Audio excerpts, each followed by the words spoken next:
How do I record this thing? Or are you recording it now?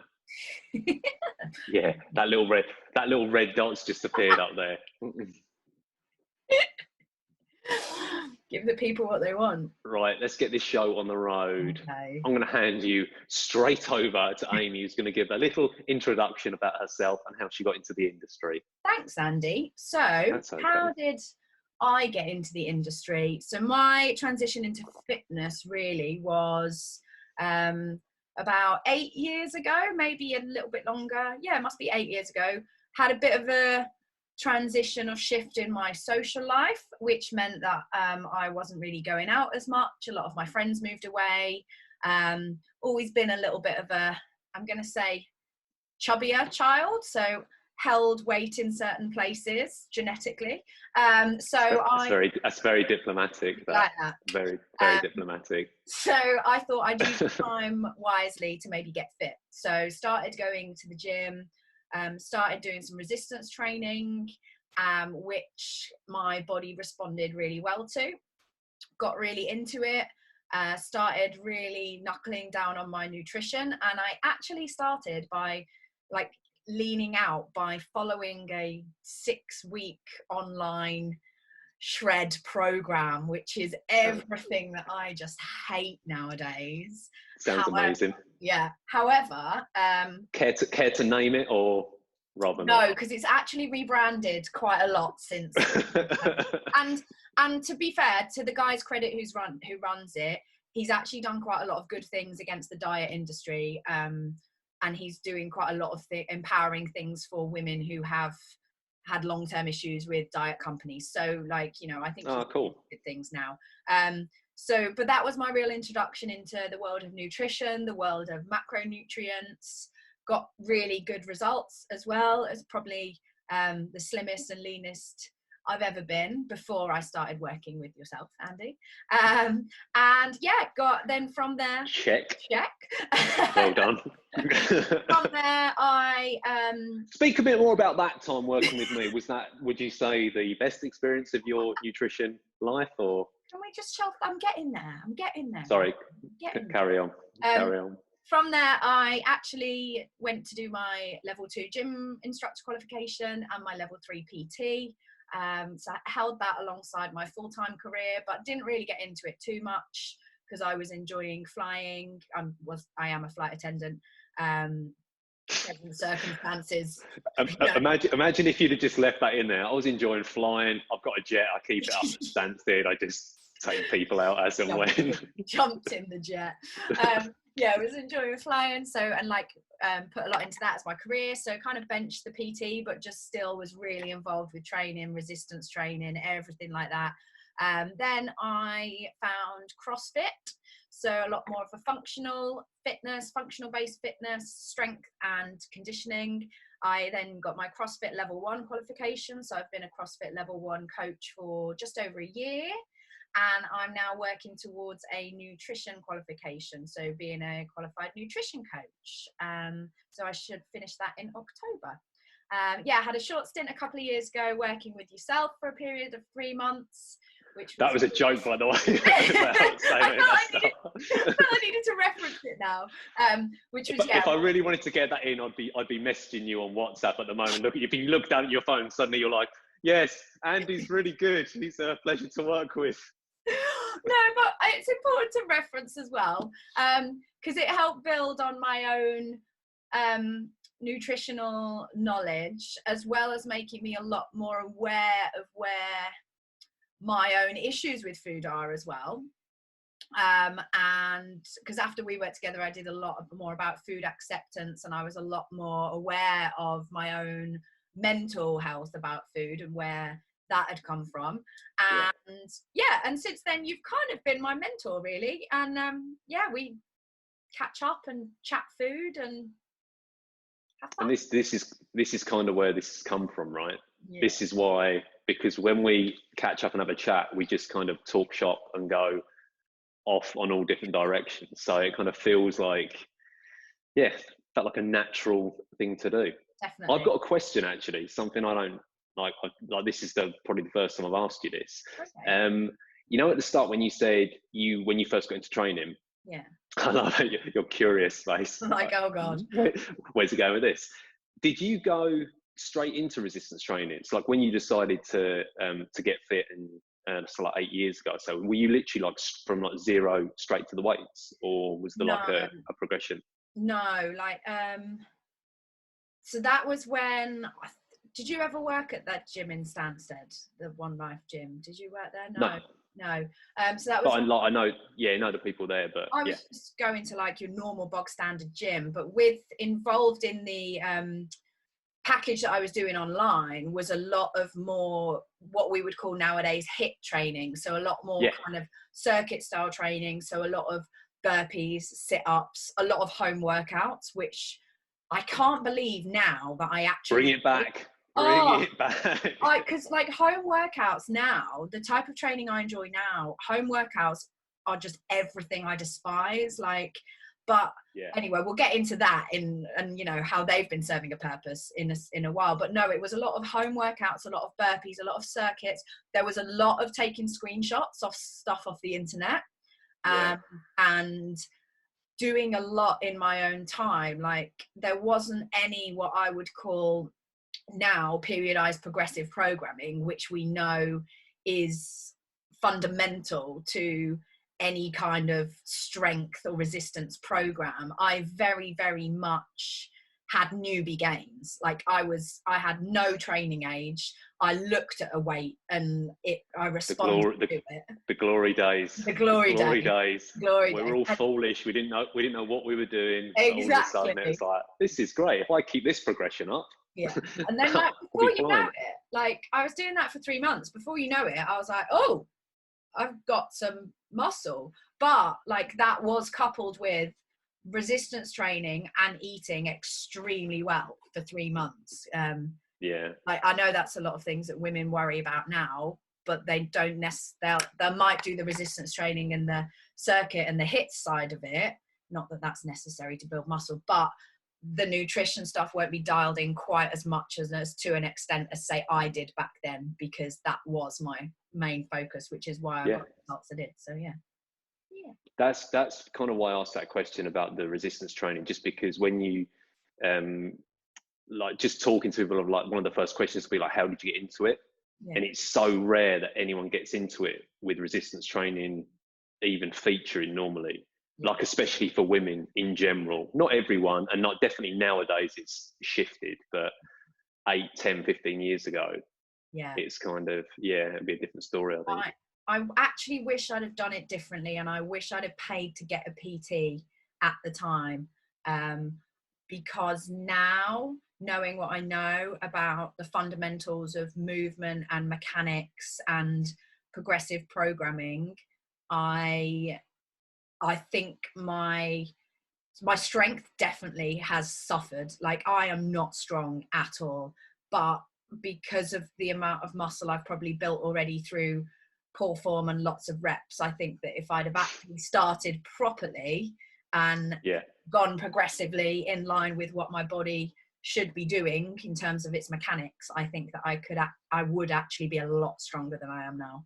So to be fair, we're all losing our gains in quarantine anyway, so everyone will be coming back at like a new base level when we get back in the gym. And we'll come back to quarantine, but I'm gonna hand that question over to you, because I don't think I've ever asked you that. How did you get into training? Okay, so I'll try and keep this relatively brief. Went to uni at 19, did a sports degree, sports studies, but actually got quite into sports psychology, but also got very fat at uni. I have. And when I say, yeah, you know the story. You're already picturing the fat head now. So after about 3 years at uni, I was in horrendous shape. So even though it was a sports degree, I didn't really do a ton of sport on it, like play a bit of football, but I wasn't training at all. So I probably didn't pick up a weight until I was 22, maybe 22, 23. So when I finished uni, I was in a state, I had a lot of weight to lose. So I went on this is exactly what I did. From uni, I kind of got the whole calories in, calories out thing. That was one benefit of, oh, well, I know how to do this. I know how to lose weight. I'll just eat 1,500 calories a day every day for 3 months. And that's exactly what I did. And I lost about 3.5 stone. But it was quite, not just obviously like I looked a lot different, but like it was quite transformative as well, because I kind of really got into just the, you know, like I suppose being able to like change body shape and be like, wow, I didn't know that this was possible in this short amount of time. I wasn't lifting at that point. I was just running and stuff like that. So I basically ended up looking like a small child at the end of that particular stint of nutrition. So that's how I got into it. And once I got into the gym and sort of lifting a little bit myself, I was actually, I'd quite like to learn about this. And the kind of the two things went hand in hand. Like if you speak to a lot of PTs, they're kind of reformed fat kids basically. So I'm a walking cliche in that regard. But so that's basically that was about 16 years ago. So I was PT for quite a while, quite a few years, but working one-to-one with people, what becomes apparent really quickly is that weight loss or losing weight, fat loss is the name of the game. And I would say from someone who comes in and who's you know, morbidly obese, right down to someone who's in great shape, but they want to get to 8% body fat. Everyone wants that. I want to get leaner, I want to get smaller, or the majority of people do. So that's when I did the International Society of Sports Nutrition, that's a mouthful, their diploma. And that was probably 6 years ago. So for the last 5 or 6 years, it's been kind of full steam ahead with the nutrition alongside the PT. And they obviously they kind of work hand in hand. But I just got so frustrated with, you could getting someone fitter and stronger, like you said, with any kind of like periodized, like a fairly basic, like as long as there's progression, like happy days, someone's going to get fitter, someone's going to get stronger, but not when someone puts a lot of effort in there and they don't have a handle on nutrition.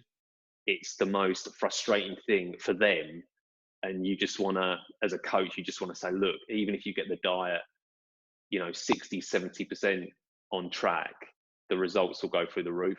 Yeah. So that's why I kind of, now it's very much a combination of the two. Interesting.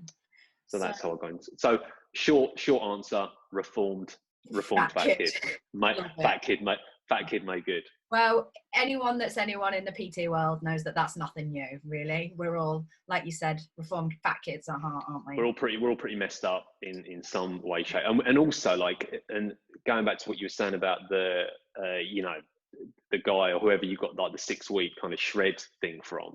I think a lot of people come into the industry, and myself included, like I was all about like fat loss and how to get people to lose weight, but you realize pretty quickly that, so you get the nutrition right and brilliant, they've lost the weight, but then 6 months or a year down the line, they put it back on again. Yeah. And one of the things we're going to probably speak a little bit about today is that, how do you get away from 6-week beach body or 6-minute abs or anything starting with a 6, basically, and how do you install some kind of behavior change and some lasting change, because that's the holy grail, and it's probably also the hardest thing to achieve as well. Definitely. And like I would completely agree. And like, but everything, as you were speaking and saying that, like 6-week challenge, like 6-pack, they're all very numerical and they're all very quantifiable, and you're only going to have that for that short period of time.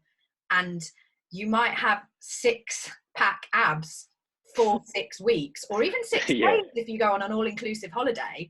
But for the rest 60 years of your life, are you going to have those 6-pack abs? The trick is to get lots of photos when you've got those 6-pack abs. I think that's the Definitely. that's the secret. Definitely. But I think that's, I suppose, what you hope to do as a coach, or definitely what I hope to do, is you can't change someone's complete mentality overnight. So if someone comes to you and they're like, oh, I've got a holiday that I want to get in shape for, you can tell them what to do, and like you said, you can program, get them in a calorie deficit, and if they stick to it, they're going to get results. But what I attempt to do as a coach is, you know, drip feed the habit stuff and the behaviors, and maybe delve in a little bit deeper into, you know, why are we doing this?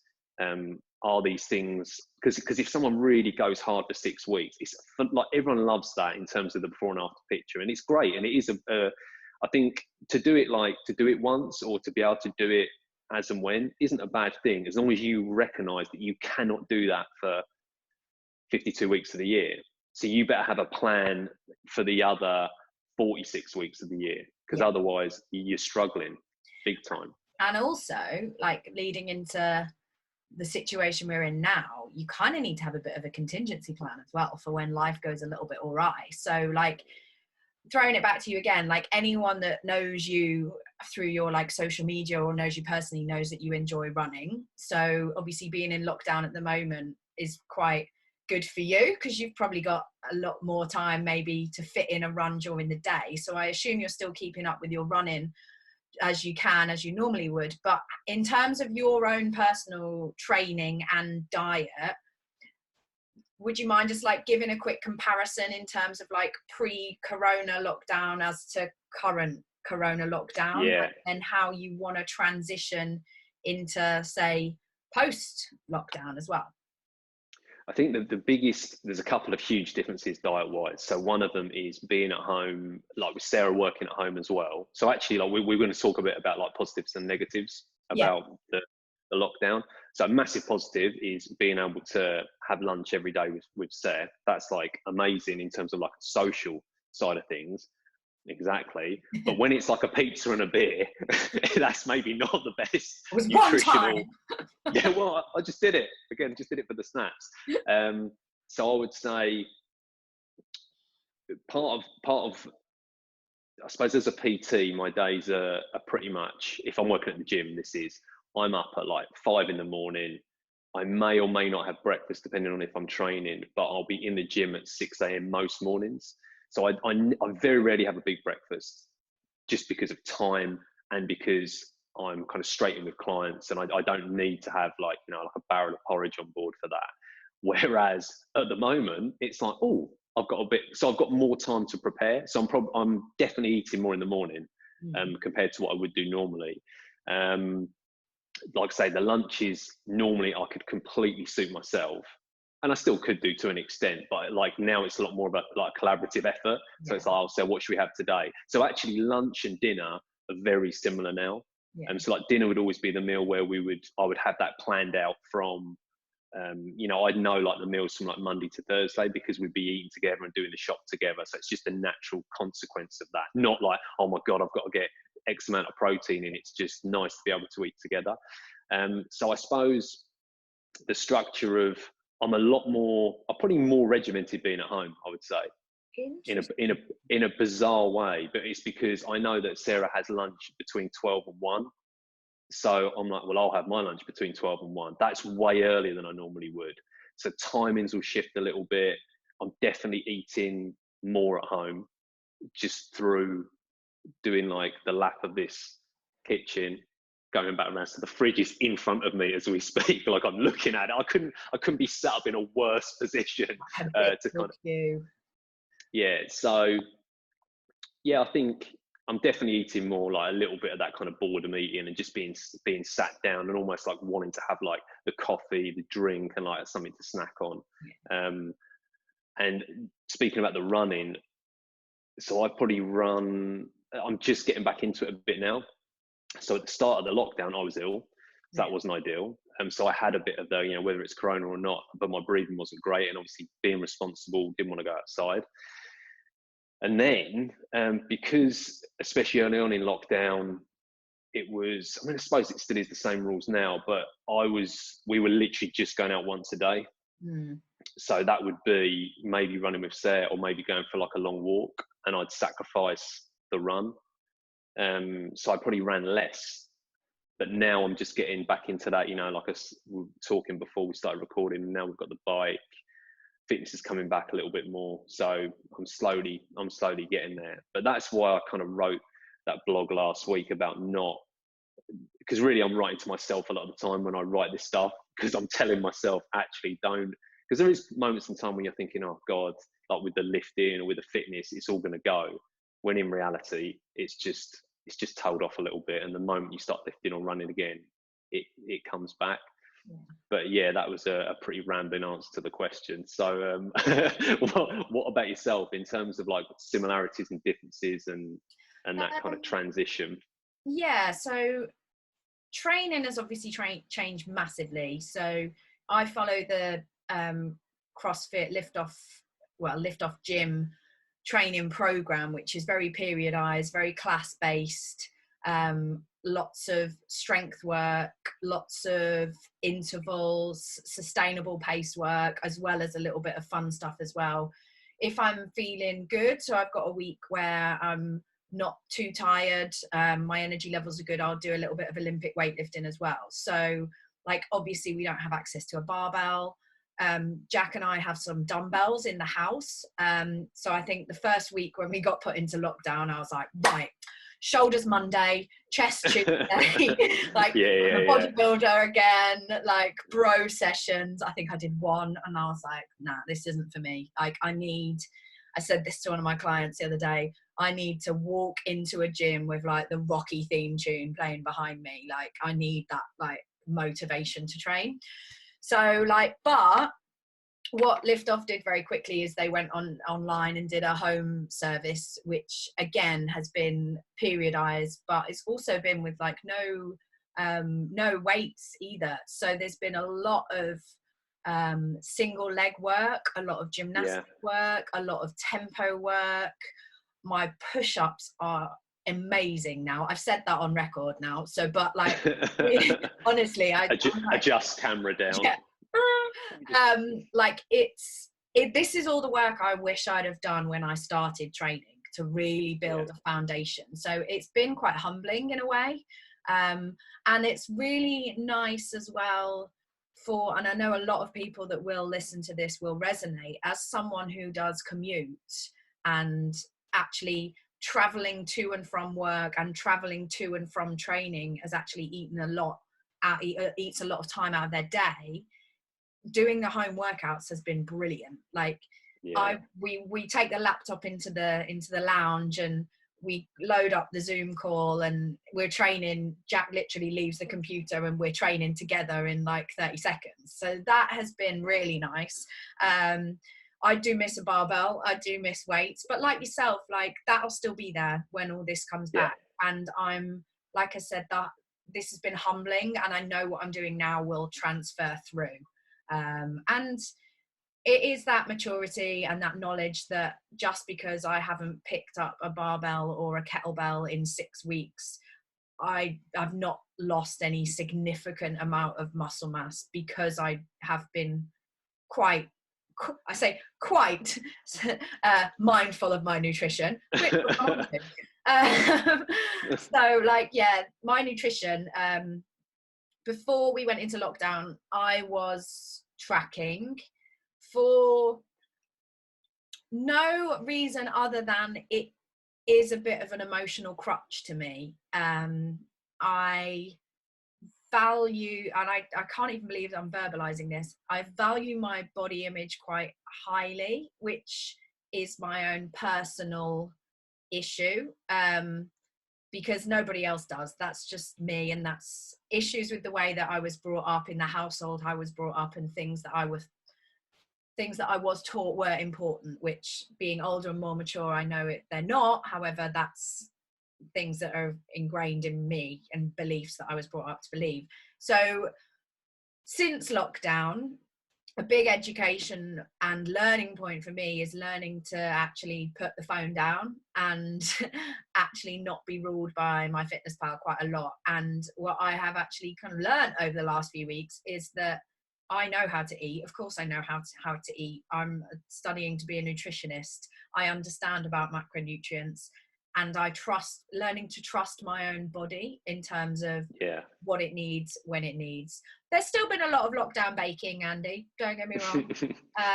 Baking's gone through the roof generally. I think everyone's getting involved. Yeah. Apart from me, obviously.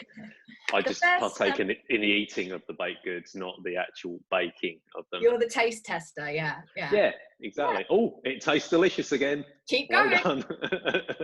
Yeah, the first few weeks, I was literally making so many recipes, and I was really enjoying having the time to cook, which is still something I enjoy now. Like, I really do. I'm such a little like mother hen. So Jack would get a knock on the window and be like, "It's lunchtime, come on, have your lunch." Amazing. he's eating like a king. So like, yeah, but now Jack walks in there in the background, just like lunchtime. No one's seen Jack for the last 6 weeks. What's going on? He can't move. So yeah, I've enjoyed cooking a lot. Yeah, I've learned, I think, nutrition in lockdown. I'm aware of, like you say, my boredom cues. So part of the reason I love chatting to you around about this time is because around about this time is I get bored. And when we're not in lockdown, Andy, pick up the phone. I'm by the cupboard.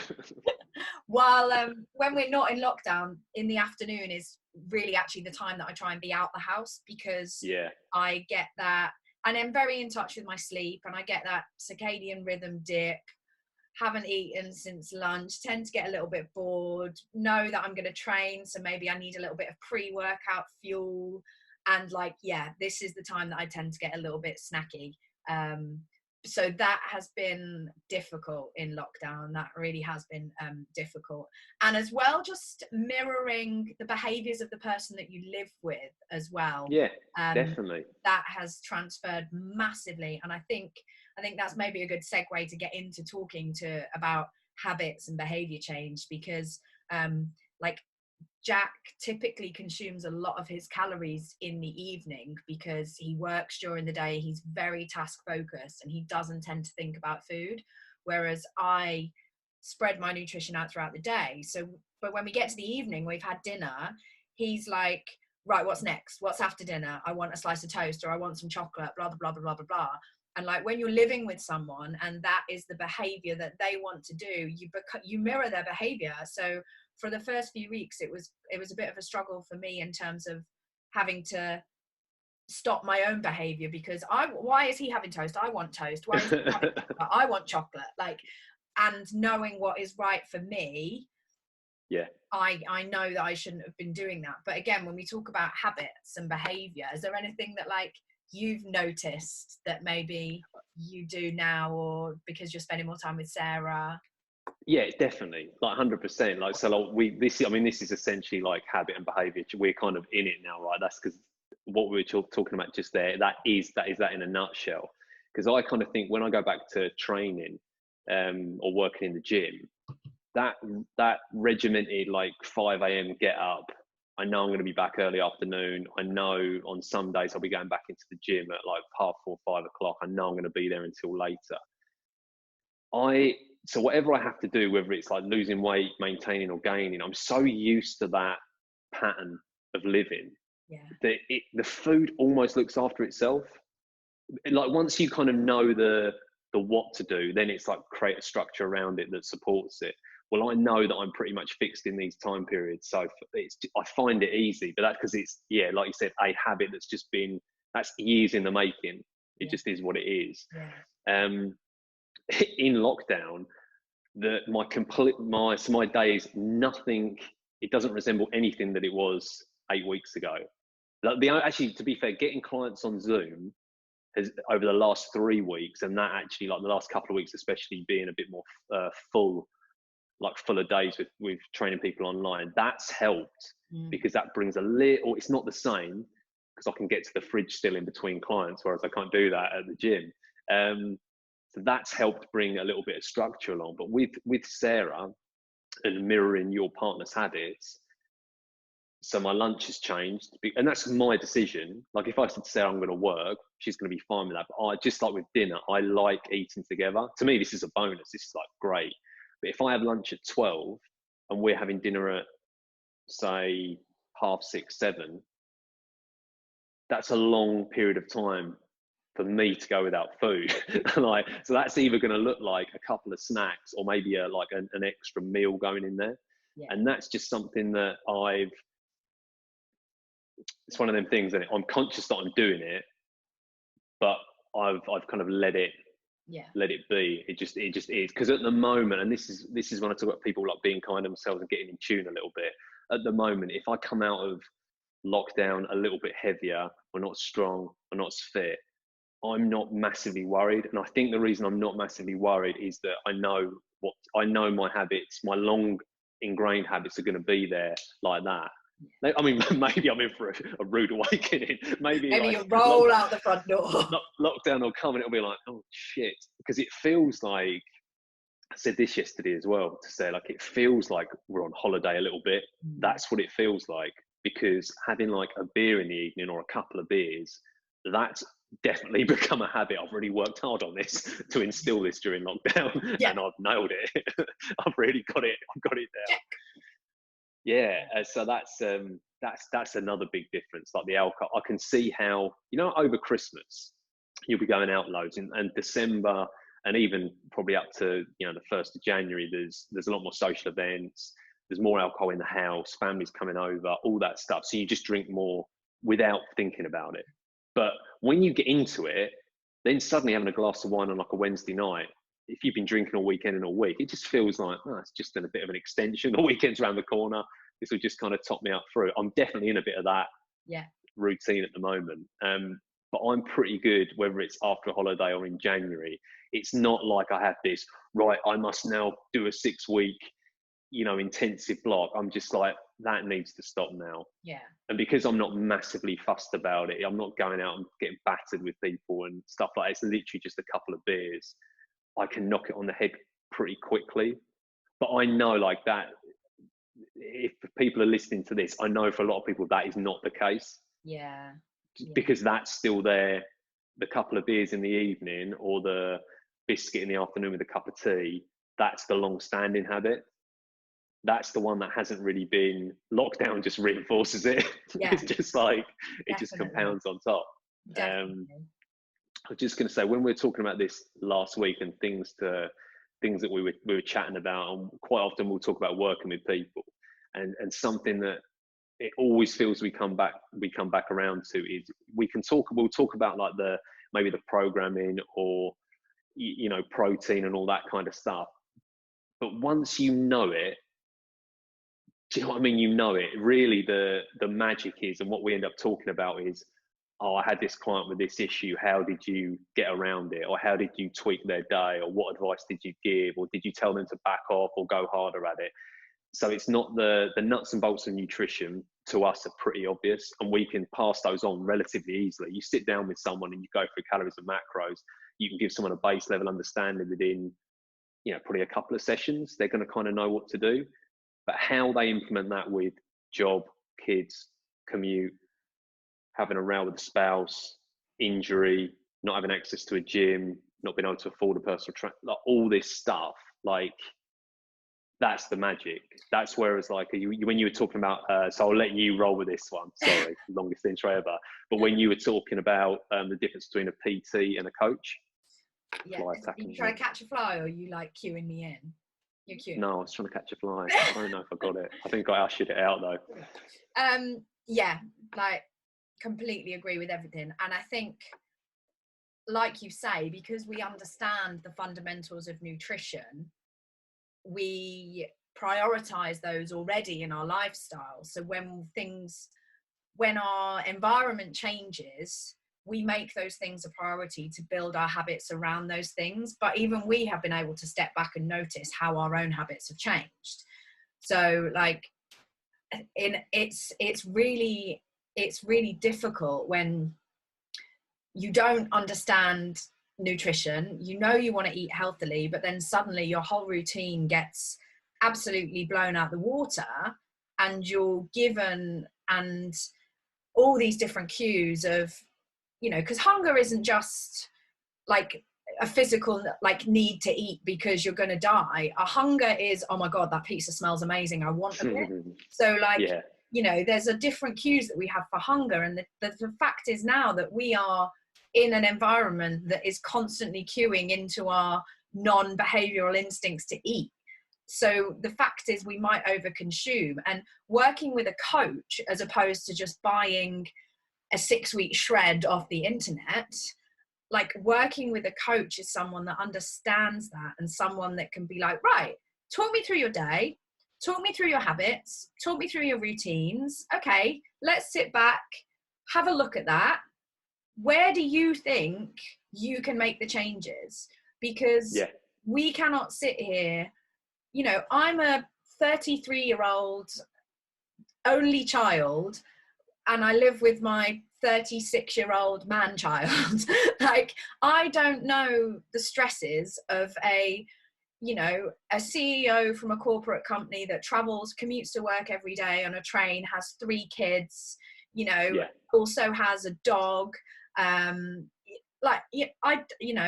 a mum in hospital. Like, I don't understand what that person's life looks like. So who am I to sit here, someone who's paying me for my services, and say, right, do you know what you need? You need 150 grams of protein a day, you need 6 meals, you need to chug a shake, and you need to resistance train and Olympic weightlifting, because that's my preference. So you need to do that 3 times a week. Like, no one is going to stick to that. Absolutely no one. And like, I think I said it to someone else, like, I did it to myself when we started in lockdown. I was like, I'm going to run 4 times a week. 4 times a week. That's what I'm going to do. I'm going to run. Yeah. And setting ourselves those unrealistic expectations. So like, when I work with clients, I'm like, right, okay, what are the areas you think you can change your habits or behaviors to a more positive one? Okay, I think I can do this behavior. All right, how many times do you think you can do that a week? 5 times. Okay, that's great. I love your enthusiasm. Realistically, with everything you've got going on at the moment, do you think you can commit to that 5 times? I'm like, oh, okay, maybe 3. Perfect, let's go for 3. And then the next week, 3 is a win. If you've done more than 3, incredible. Why set yourself these unrealistic expectations of behavior change and habits when you're, think about yourself as an entirety. I always like to think like you're talking to your best friend, and like, how would you talk to them? We are always so much harder on ourselves than we are on other people. And I don't know if you get this with your clients, but your clients are probably their own worst critic. Have you found 100%, that? 100%. Yeah. Most, and the thing is, if it's the classic line is, it's simple but it's not easy.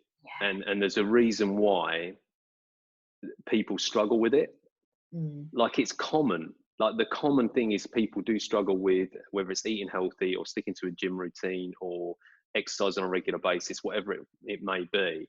So that like, we're kind of drifting a little bit, but this is such an important aspect as well, like the expectation. Like, you hit the nail on the head. If someone kind of goes in, the enthusiasm when someone comes in that initial consultation, and this is something I say loads, if I could bottle that consultation, I would, to be able to just kind of sprinkle it in when it's Friday night and like Domino's is calling or whatever, because you cannot maintain that level of focus and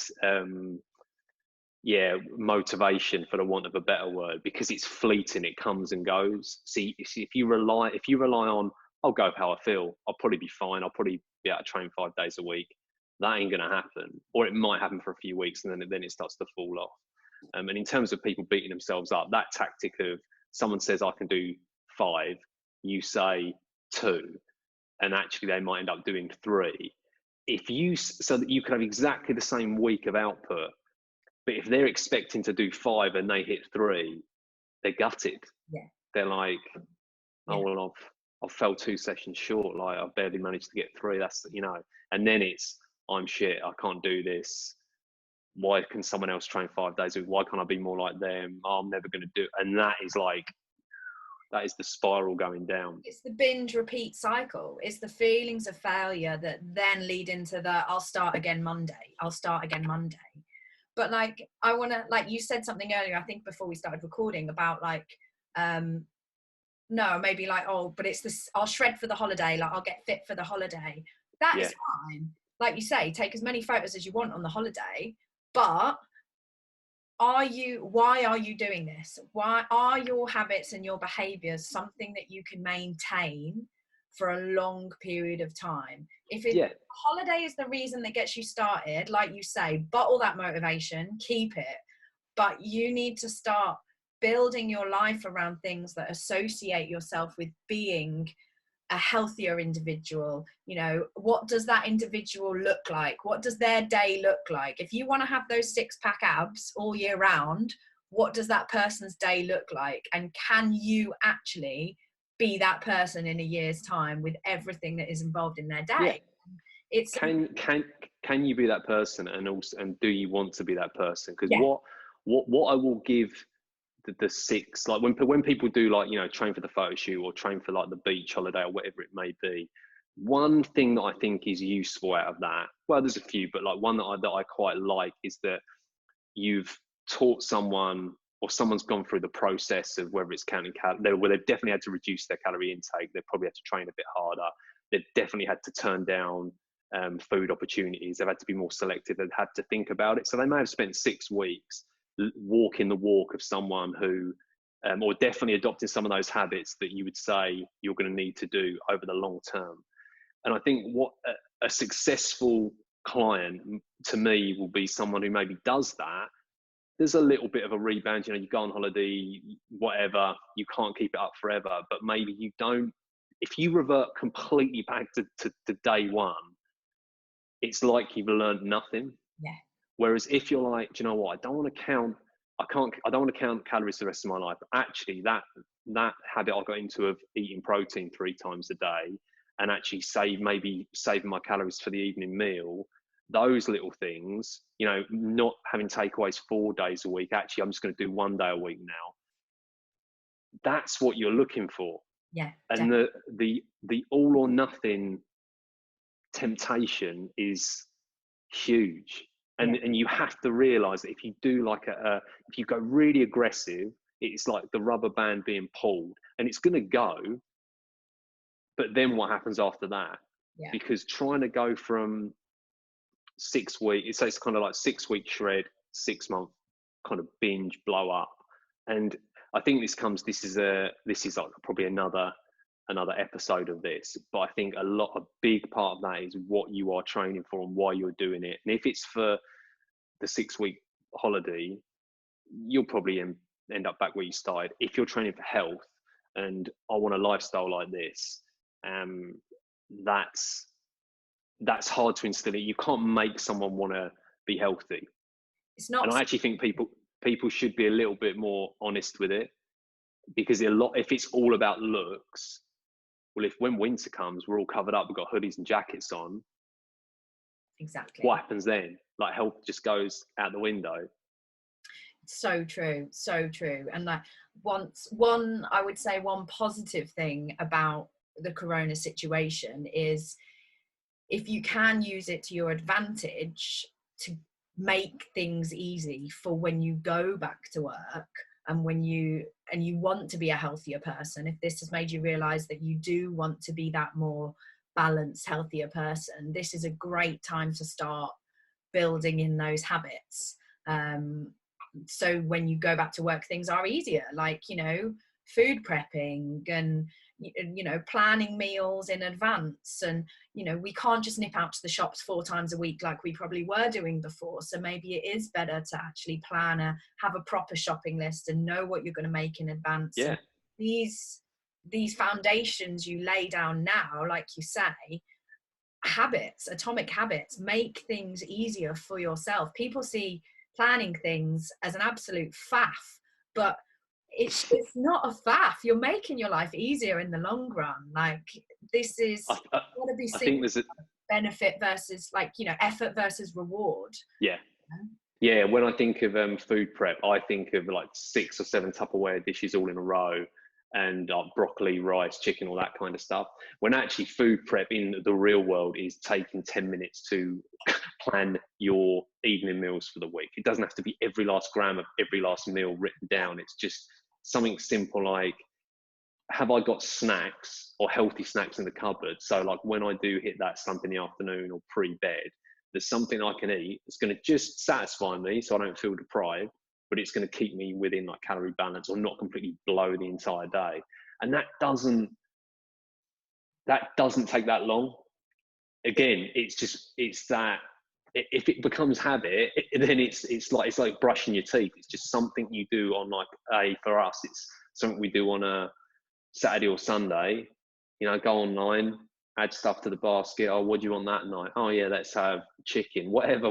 It's not particularly difficult, but it's cultivating a bit of time. And when you were talking about, I'm very wary of the fact that, like, or neither of us, we haven't got children, we haven't got families, and we haven't got that additional, I suppose, stress to think about thinking of other people. So we can very much please ourselves.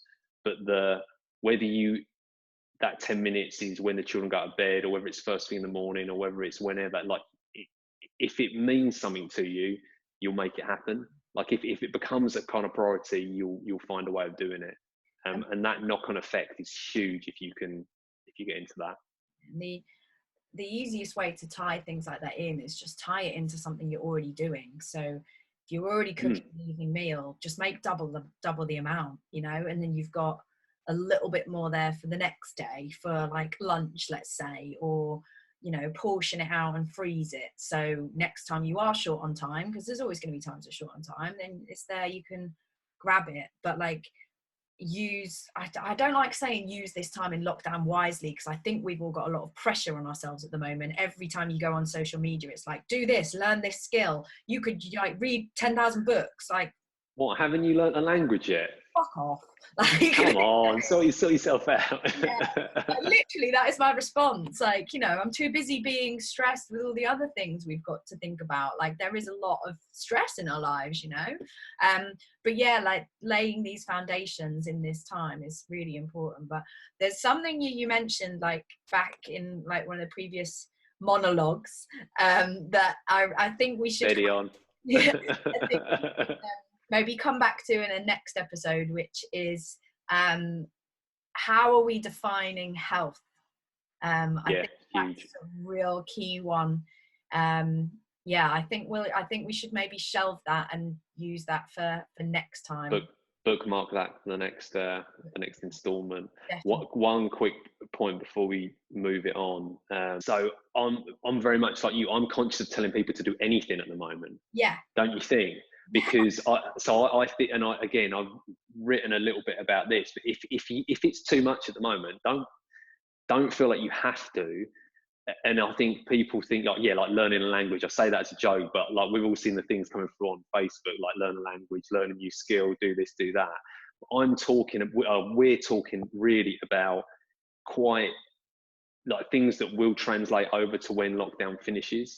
So it's not like you've got to learn a whole new baking repertoire. We're talking about making a shopping list, or which might be something that you've had to do because the supermarkets have limited how much stuff you can get. So actually suddenly now it becomes, you've actually had to think about it for the first time. So does that translate over?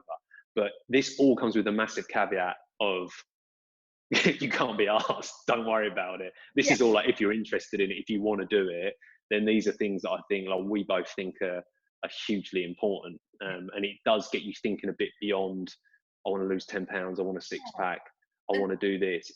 And that's the thing, a lot of people sometimes don't know where to start. Like, so they, that's why they do go for these prescriptive meal plans, exercise regimes, because they are told what to do. And it makes black and white. Boom, boom. Yeah, it makes it easy. However, they're not, I don't want to use the word educated, because sometimes I think it sounds patronizing, but they're not, they don't become associated with the behaviors. That's the problem. They become a product of a prescriptive plan, which ultimately, when it ends, that's it. What now? They need to become a product of the behaviors and the habits they create in order to fulfill a healthy lifestyle. So that's the difference between being a PT, let's say, and being a coach. I've got an agenda here and everything. I love the last one on this list is literally just in capital letters, rant. All right, let's make this short and sweet, because I'm conscious of time if people are going to spend time either watching this, which would be wonderful if they do. Nothing better to do, have they? Come on, Andy, the floor is yours. I'll tie it back to Corona, as that's where we started, and people just haven't had enough coronavirus chat over the last 6 weeks. Okay. But the thing I wanted to rant about specifically with coronavirus, because the diet industry never misses a trick to try and either make people feel bad or instill a little bit of fear. There was a post that came up, which was along the lines of kind of bulletproof yourself against Corona. And it was like, blueberries provide antioxidants that do this, avocado and it was just basically like a list of like perfectly good, healthy foods, wouldn't put you off eating them, probably should be in the diet, but they're linked to curing coronavirus. I mean, there isn't one, right? Surprise, spoiler, it doesn't work. You can eat all the blueberries you want. And then there's a link to like, there's a link to this website, and you go through to the website, because I can't help myself. I'm like, let's see what these people are about. And inevitably you go on there, and there's a big sales pitch, and there's a load of supplements that they sell, and immune function boosters and all this other stuff. And then there's a load of kind of testimonials, and and the thing is, if you read through it, I've kind of become almost desensitized to it. You'll see them on like your timeline, and you're just like, bollocks, bollocks, bollocks, bollocks. And every once in a while I'll have and whenever I see anything particularly bad, I'll be like, what are they up to? And inevitably it's some kind of like money making scheme to sell supplements to people by instilling enough fear into them. So you read their post about, oh, eat healthy fruits and vegetables, and then when you go through, it's like, yeah, do that, but also we've got this other immune booster 5000 anti-corona super gel that we want you to spread on your toast, and that's gonna cure you. Do you know what I mean? And they do this with, I'm not going to completely go off on one now, but they do this with, I remember hearing this on a podcast, and it's horrendous. Like, it's not even funny, but people, if you put something with like cancer in the title, it gets clicked on, because the chances are you'll know someone close that has suffered, or you'll know someone at the moment. And what it does is, if you see something cures cancer, turmeric shots or beetroot juice, whatever it is, people, and in this situation at the moment, like, people are so frightened and they want hope, and oh my God, this might be the answer. I mean, those people that are pitching that stuff know that, and that's what they do, and I can't stand it. And it's just, it's the absolute like worst of the worst. That's the worst of the industry, pretty much. And it's so common. And the thing is, like, I think this period in time is kind of, I'd like to think it's rooting them out a little bit, but the fact that they're still there, and in the next pandemic, they'll still be there. And you have to question, like, this is the one thing, like you say, about this industry, like, why isn't it more heavily regulated? Like, why do these people, how are they allowed to get away with it? Like, I was having an Instagram conversation with someone the other day, and she's a yoga teacher, and she was getting the same things. Like, this profile on Instagram was putting out, oh, do this yoga pose and it will help you lose weight. Like, amazing. What? Amazing. Like, yeah, you sit in downward dog for like 8 hours, you'll lose weight. Like, it's just moronic, and like, there's no regulation. Be right back. I'm going to hit a downward dog. There's no regulation about these things, and it just makes me really, really sad, because we're not critical enough in our thinking to actually question these things, critical enough as a society to question these things, to actually be like, hang on a minute, that's bullshit. And it's important to state, like, the reason why, and we all fall victim to this online, whether it's that kind of confirmation bias, or you get that little echo chamber on your timeline, you start seeing the same things, you see something a lot, and suddenly it kind of like, it plants a seed, and then it becomes something you believe. The only reason that we can be so adamant with nutrition or training is that we've been trained in it, and we've spent years studying it. So when it comes up to us, it's like, oh, that's rubbish. Yeah. But I remember doing one of like the first presentations I ever did, and I went in all guns blazing, pitching it as if I was pitching to like wannabe nutritionists. Yeah. And the best lesson from that was, oh, I need to focus on the basics here. And that's not meant to be, like you said, patronizing or disparaging, but you cannot assume that people know what you know, and actually their ability to distinguish between, so like something like that's pretty extreme, like, broccoli or whatever is going to cure coronavirus. But there are ones that kind of like, oh, well, if you just have this, what's a good one? Like green tea will help with fat loss, right? Yeah. So a lot of studies on that. And like, early on there was kind of some, actually, maybe it has like a tiny, tiny effect, tiny. You wouldn't be able to measure that on the scales. You're not going to be able to measure it in the mirror. So buying like a 30 quid green tea extract, whatever, is not doing anything. Nah. But if people who are, you know, money orientated want to go that way, then they'll be like, brilliant, we got that one study, we can say it's like backed by science, push that out, get a few fake testimonials, get a few before and afters, and people see that and are like, oh my god, this is the secret, this is that magic bullet that I've been looking for. And it's tough. It's like you're continually fighting against, you're swimming against the tide. That's what it feels like. That thing is, there's always somebody who will want that. So yeah, I think that's a lovely place to end. On green tea extract and fat burning. Yeah. Absolute pleasure. Absolutely. As always. So yeah, I think next time if we delve into like what is healthy, stay tuned. I mean, something will annoy me in the next week on social media, so don't worry. I mean, that material bank is just overflowing with I think I will come up with something for next time for sure. But thanks for watching. Thanks. Yeah, thank you very much. Take it easy, mate. See you later. Bye. Well done you for making it this far. Fair play to you. It's been a long road. While you're here, we could use your help. So me and Amy hope to do these on a weekly basis. We'd quite like to give it a name. Something catchy, something funny, something that hasn't been used already in iTunes would be ideal. But if you have any ideas, please stick them in the comments box below. And that goes for any questions as well. So if anything that we spoke about today, you're not sure about, or you'd like us to clarify, or even ideas for future podcasts, please stick them in the comments. That'd be great. Thank you very much for your time and enjoy the rest of your week.